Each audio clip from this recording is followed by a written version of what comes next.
بسم اللہ الرحمن الرحیم۔ گھر میں غربت آنے کے اسباب۔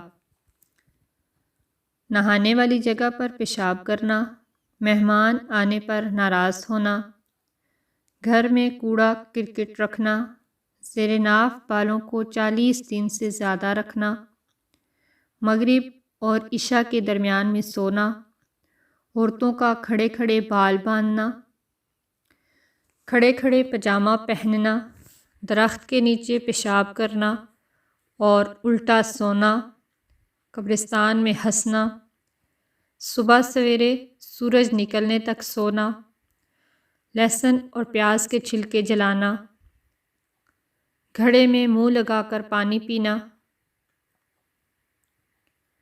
برے خیالات سوچنا، استنجا کرتے وقت باتیں کرنا، بسم اللہ پڑھے بغیر کھانا شروع کرنا، دروازے پر بیٹھنا، اندھیرے میں کھانا کھانا، بھونک سے چراغ بجھانا، ٹوٹا ہوا سامان استعمال کرنا،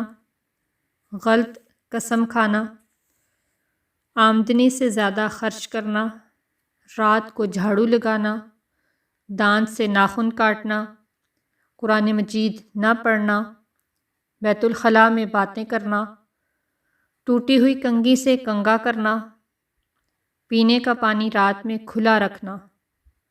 رشتہ داروں کے ساتھ بدسلوکی کرنا اور اپنی اولاد کو کوسنا۔ یہ ایسے اسباب ہیں جن کو کرنے سے گھر میں غربت آتی ہے، تو اس طرح کے کاموں سے چھٹکارا حاصل کریں اور کوشش کریں کہ زیادہ سے زیادہ ان سے بچا جائے۔